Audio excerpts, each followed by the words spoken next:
Bonjour, bonsoir, ça dépend de l'heure à laquelle vous regardez cette vidéo. Aujourd'hui, je suis là pour parler d'un youtubeur français qui a fait sensation en 2023-2024 et je pense après le générique, nous allons parler de ça. Merci.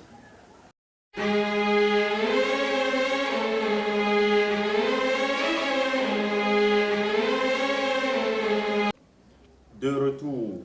Aujourd'hui, je veux parler d'un youtubeur français qui, en 2023, s'est lancé un défi. C'était un défi qui agaçait les alpinistes à l'époque. C'est l'ascension du mont Everest. Il avait lancé le projet Inoxtag. C'est un youtubeur, je pense qu'aujourd'hui, il aura 22-23 ans. C'est quelqu'un qui s'est lancé sur YouTube lorsqu'il avait 13 ans avec les jeux vidéo. Donc, il était dans les streams, les jeux vidéo et tout. Et à un moment donné, il s'est dit que non, il ne se retrouve plus dans ce monde, c'est un monde qui l'agace, il veut vivre deux aventures parce qu'il estime qu'il a trop vécu derrière les écrans, qu'il faut qu'il vive, parce qu'il estime que sa vie n'est qu'artificielle, quoi. Donc, il s'est lancé un défi, il n'est pas alpiniste de formation, mais il s'est dit qu'il va monter l'Everest qui fait plus de 8 km de hauteur, c'est le toit du monde, c'est le plus haut sommet du monde. Et le défi fait déjà parler, les gens se disent est-ce qu'il pourra y arriver, est-ce que ce n'est pas un jeu trop brutal, trop osé pour lui. Mais il a dit qu'il va aller jusqu'au bout.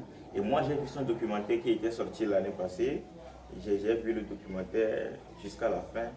Et aujourd'hui je veux revenir sur les leçons que moi j'ai tirées de cette aventure, de l'aventure de ce jeune youtubeur converti en alpiniste. Parce que vous savez, étant jeune, on a des vies et parfois la répétition, quand tu répètes la même chose plusieurs fois, tu excelles, tu es dans un domaine, tu excelles, tu arrives au top. Parfois, tu ne te retrouves plus et parfois, il faut aussi accepter se lancer dans un nouveau vide, apprendre de nouvelles choses, essayer de conquérir d'autres espaces, essayer d'apprendre d'autres choses, de développer d'autres compétences. Et moi, aujourd'hui, je vais vous tirer les leçons que j'ai apprises de l'aventure de ce jeune homme, juste après ça.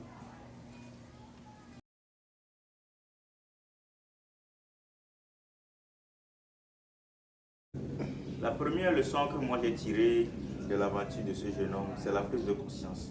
C'est la prise de conscience dans la mesure où, à un moment donné, il s'est rendu compte qu'il ne vit plus. Il a plus de 9 millions d'abonnés grâce aux jeux vidéo. Il a fait le tour du monde grâce à ça. Il ne fait que jouer depuis qu'il a 13 ans. Sa maman même s'est plaint. Oh, mon fils, pourquoi tu joues? Tout le temps, il est devant son ordinateur, il joue. Et il a décidé de partager son aventure sur YouTube depuis qu'il a 13 ans. Et à un moment donné, il s'est rendu compte qu'il n'a pas les sensations de la vie, il n'a pas une vie normale, il a une vie fabriquée, montée de toutes pièces, une vie derrière l'écran et c'est de ça qu'il vit. Mais à un moment donné, il a pris conscience qu'il doit aller chercher d'autres choses, qu'il doit aller vivre d'autres émotions. Et moi, c'est la leçon que j'ai appris dans la mesure où aujourd'hui, il y a des gens qui ont des compétences, qui ont fait beaucoup d'années dans un secteur, ils connaissent tout, ils ont tout, même si on n'est jamais assez informé, on n'est jamais assez au top, mais qui ont peur d'aller chercher d'autres aventures, d'aller vivre de nouvelles choses, parce qu'ils se disent qu'ils ont peur de l'inconnu, qu'ils ont peur du vide, et la prise de conscience de se dire, ah, je suis quelque part, je ne me sens plus heureux, je ne me sens plus bien, il faut que j'aille de l'autre côté. C'est une leçon vraiment que moi j'ai appris, qui m'a fait plaisir. Et il y a aussi une autre leçon que j'ai tirée de l'aventure de ce jeune homme, c'est l'aventure. C'est l'aventure. Quand tu prends conscience que non, là où tu n'es plus aussi heureux que ça, aussi bien que ça, il faut accepter de se jeter dans le vide, comme on le dit. Essayer de trouver d'autres choses, d'autres passions, d'autres points, d'autres centres d'intérêt. Et il a choisi ça et il n'a pas peur, il n'a pas eu peur de ce que ça pouvait faire, est-ce que ça pouvait impacter son rendu sur son YouTube, ce qu'il faisait depuis. Et il n'a pas eu peur, il a primé son vécu, il a primé ses émotions, il a primé son envie sur ce que les autres peuvent penser. Et moi, c'est quelque chose qui m'a fait peur. Et après l'aventure, il faut une nouvelle ambition dans la mesure où il scrolle, il voit que maintenant il faut qu'il aille gravir les montagnes, il faut qu'il aille sur le toit du monde. Et ça m'a un peu bluffé, la nouvelle ambition, dans la mesure où quand tu fais beaucoup d'années dans un secteur, c'est un peu difficile d'un jour à l'autre de dévier, d'aller vers d'autres choses. Et quand tu as une nouvelle ambition, une nouvelle façon de voir le monde, et tu as fait quelque chose, peut-être que tu as échoué, peut-être que tu as gagné, mais à un moment donné, il faut que tu essaies de dévier ton truc, aller chercher de nouvelles choses, de nouvelles bases. Et c'est une leçon pour moi vraiment capitale, une nouvelle ambition, une nouvelle façon de voir le monde, une nouvelle dynamique. Et ça, c'est incroyable. Et pour lui, la nouvelle ambition, c'est de gravir l'Everest. Et il a dit comme ça tout de suite, je veux gravir l'Everest. Il n'est pas alpiniste, il ne sait pas gravir les montagnes, il n'a jamais fait ça, il n'a jamais roulé le ski. Mais il s'est dit, je vais gravir le mont Everest, je vais être sur le toit du monde. Et il s'est donné les moyens, il s'est donné les moyens. C'est une autre leçon aussi, les prix. Comment il faut faire pour payer les prix, parce que Nicolas Sarkozy disait l'ambition elle est légitime lorsque tu es prêt à payer le prix. L'ambition elle est légitime lorsque tu es prêt à payer le prix.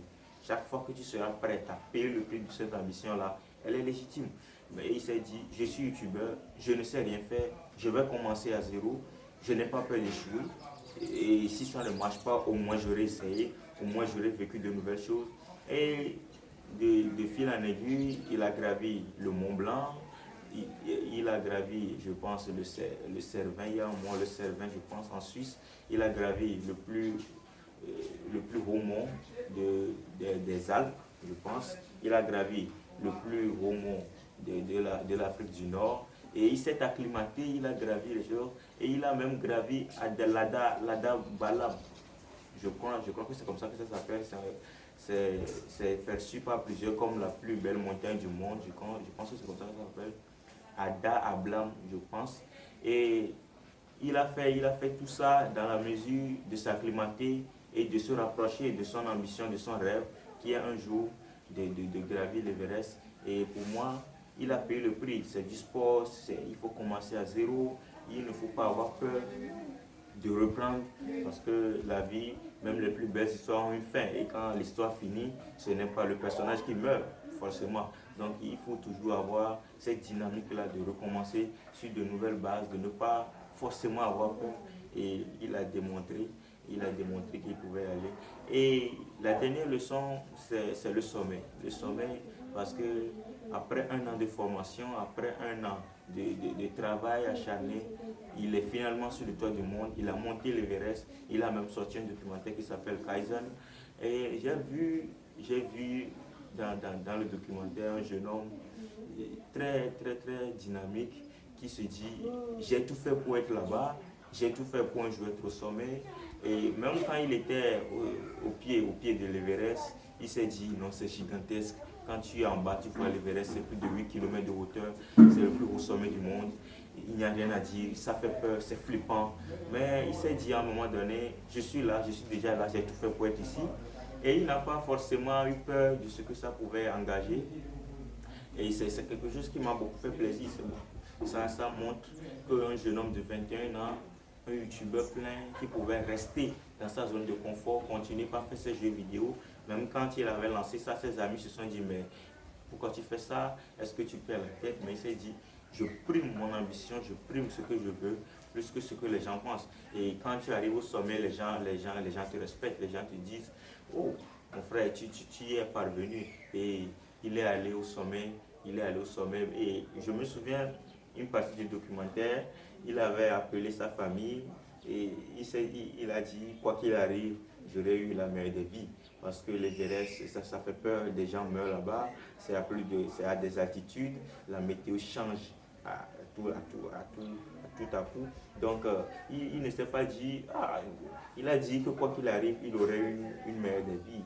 Là-bas, il n'y a pas d'oxygène, il faut soi-même partir avec des bouteilles d'oxygène et c'est un trajet, ça fait peur. Il y a le dernier trajet, je pense, dans le documentaire, ils ont montré quelque chose.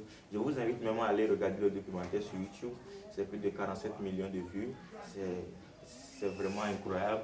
Et il y a le dernier pan qu'on appelle la zone de la mort. La zone de la mort, c'est le dernier pan, c'est, je pense, 1000 mètres pour arriver au sommet. Ça fait peur quand tu vois, c'est incroyable. Et il est arrivé au sommet et il est redescendu et il impose le respect. Il impose le respect parfois. Il faut sortir de sa zone de confort. Il faut aller tenter d'autres choses. Il faut aller, quand tu es jeune aussi, tu es encore en forme, tu peux encore tenter beaucoup de choses. Et moi, ça m'a beaucoup appris. Ce sont les leçons que j'ai tirées de cette expérience-là. Et je pense que c'est une source d'inspiration pour les gens comme nous, les gens qui ont de l'ambition, mais parfois n'ont pas forcément les créneaux, les bons créneaux, ou bien ont parfois peur de ce que les autres peuvent penser de tout ça là. Et moi j'ai beaucoup aimé, j'ai beaucoup kiffé le documentaire. Je vous invite à aller la regarder. Et si vous avez aimé la vidéo, n'oubliez pas de vous abonner, de mettre aussi votre pouce. Si vous avez déjà vu le documentaire, dites-moi en commentaire ce que vous en avez pensé. Et d'ici là, portez-vous bien. Ciao.